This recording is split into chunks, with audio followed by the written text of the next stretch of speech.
धन संपत्ति का मनोविज्ञान, द फिजियोलॉजीज ऑफ मनी। दोस्तों, पैसा कमाना और उसे बचाना एक कला है।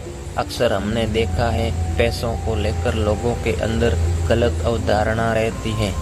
जब उनके पास ज़्यादा पैसा रहता है, पैसे के प्रति उनके खराब बिहेवियर के कारण उसे गंवा देते हैं, जैसे कि अमीर होने का शो ऑफ करना, फालतू में गैर जिम्मेदाराना तरीके से पैसा खर्च करना। इसका नतीजा यह निकलता है कि एक दिन ऐसे लोग बैंक करप्ट यानी कंगाल हो जाते हैं। इसका मुख्य रीज़न है ऐसे लोग पैसे की वैल्यू को नहीं समझते, यह अपने पैसे को खो देते हैं।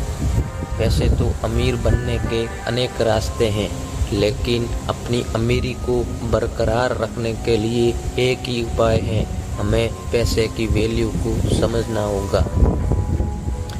तो चलिए दोस्तों, आज इसमें हम the physiology of money book की कुछ समरी आपको सुनाते हैं, जिसे मॉर्गन हाउसल ने लिखा है। मॉर्गन हाउसल एक बेहतरीन लेखक के साथ स्टॉक मार्केट इन्वेस्टर भी हैं। यह बुक उन्होंने केवल फिजियोलॉजी ऑफ मनी को ही नहीं बताती, यह हमें और कहीं लेसन सिखाती है, जैसे पैसा कैसे जोड़ना सीखे, अमीर बनने के लिए माइंड सेट क्या चाहिए, पैसा बर्बाद मत करो, डोंट वेस्ट मनी। चलिए इसे हम एक कहानी के माध्यम से समझते हैं। ऑथर मॉर्गन हाउसल अपने बुक में लिखते हैं, जब मैं एक होटल में काम किया करता था, उन दिनों हमारे होटल में एक टेक्नोलॉजी एग्जीक्यूटिव आया करता था, जिसने अपने यंग एज में ही बहुत सारा पैसा और कंपनियां बना ली थी, लेकिन वह पैसे की कदर नहीं करता। पैसे के प्रति उसका व्यवहार बहुत ही स्टूपिड था। वह हर समय अपने पास नोटों की बंडल लेकर घूमता, शराब के नशे में धुत रहता, अपने अमीर होने का दिखावा करता। ऑर्थर मॉर्गन हाउसल आगे कहते हैं कि एक दिन उस इंसान ने कुछ ऐसा किया जिसके बारे में जानकर आप चौंक जाएंगे। दरअसल वह इंसान अपने दोस्तों को एक नोटों की गड्डी देकर कहता है, इसे सोने के सिक्के में कन्वर्ट करके ले आओ। उसके बाद वह अपने दोस्तों के साथ मिलकर सोने के सिक्के को समुद्र में फेंकते हैं और गेम खेलते हैं, कौन गोल्ड कॉइन कितना दूर फेंक पाता है। पैसों के साथ यह व्यवहार उसे जल्द ही बैंकक्रप्ट बना देता है। ऑर्गन हाउसल अपने बुक में एक दूसरी कहानी भी इसी तरह की बताते हैं।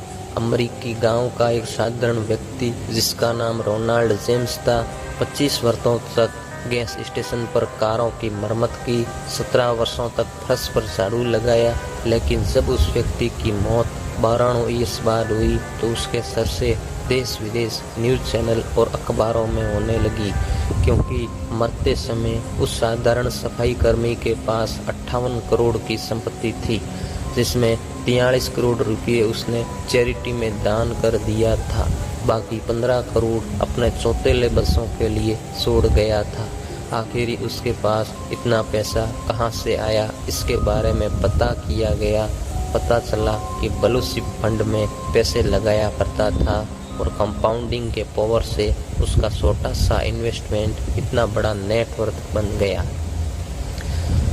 अब और ऑर्थर मॉर्गन हाउसल उस टेक्नोलॉजी एग्जीक्यूटिव और एक साधारण से सफाई कर्मी के पैसे के प्रति बिहेवियर को कंपेयर करते हैं।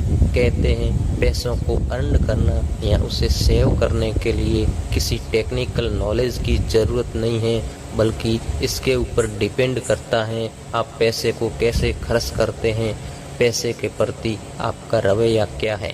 पैसा कमाना एक स्किल है जिसे कोई भी इंसान सीखकर फाइनेंशियल सक्सेस पा सकता है। जहां एक टेक्नोलॉजी एग्जीक्यूटिव वेल एजुकेटेड होने के बावजूद बैंकक्रप्ट हो गया, वहीं एक सफाई कर्मी बिना पढ़े लिखे होने के बावजूद पैसे के प्रति बिहेवियर को अच्छा रखता है, ब्लू-चिप स्टॉक में इन्वेस्ट करता है और करोड़पति बन जाता है। कोई भी मूर्ख नहीं है। ऑर्थर अपने नेक्स्ट लेक्शन में कहते हैं, बहुत से लोग अपने पैसों के साथ मूर्खतापूर्ण व्यवहार करते हैं। हालांकि वे लोग मूर्ख नहीं हैं। असल में आज की पीढ़ियाँ फिल्म देखना, लॉटरी के टिकट खरीदना, गेम खेलने के पीछे अपने पैसों का ज़्यादातर हिस्सा खर्च कर देते हैं। यह काम ज़्यादातर वही लोग करते हैं जो गरीब होते हैं, जो इमरजेंसी में 20 या 25,000 रुपये भी अरेंज नहीं कर सकते। क्या ऐसे लोगों का लॉटरी टिकट खरीदने का कोई सेंस बनता है? ऐसे लोगों को उन पैसों का इमरजेंसी नीड के लिए बचा कर रखना चाहिए, जो कि वह लोग नहीं करते। उन लोगों का कहना है कि पैसा सेविंग करना हम के लिए पॉसिबल नहीं है, क्योंकि हम जितना कमाते हैं उससे ज़्यादा खर्च हो जाते हैं। हमारे पास सेविंग की पॉसिबिलिटी ही नहीं है। ऐसे में बड़ी गाड़ियाँ, बड़े घरों के बारे में सोचना, बड़े स्कूलों में अपने बच्चों को एडमिशन कराना, ये सब हमारे पहुँच से बाहर है। इन्हीं सपनों को पूरा करने के लिए हम लॉटरी टिकट को खरीदते हैं। आपको ये मूर्खतापूर्ण लगेगी, क्योंकि जिस चीज़ को कोई पाना चाहता है वही चीज़ आपको बहुत ही आसानी से मिल जाती है, लेकिन आप उसकी कदर नहीं करते, जो किसी दूसरे व्यक्ति के लिए सपना है। ऑर्थर मॉर्गन हाउसल इस कहानी के जरिए लोगों को यह संदेश देना चाहते हैं, चाहे वह व्यक्ति गरीब हो, मिडिल क्लास से बिलोंग करता हो या अमीर हो, वह अपने फाइनेंशियल रिलेटेड फैसले एक्सेल शीट का एनालिसिस करके नहीं लेता, बल्कि वह अपने फैसले परिस्थितियों और भावनाओं से प्रभावित होकर लेता है। ऐसा हो सकता है जो फैसले मैं लूँ वह आपको मूर्खतापूर्ण लगे, या यह भी हो सकता है जो फैसले आप ले वह मुझे मूर्खतापूर्ण लगे। लेकिन हमारी फाइनेंशियल सक्सेस या ग्रोथ इस बात पर डिपेंड करती है हम परिस्थितियों और भावनाओं के ऊपर नियंत्रण रखते हुए अपने पैसे को किस तरह मैनेज या सदुपयोग करते हैं। भाग्य और जोखिम के बारे में ऑर्थर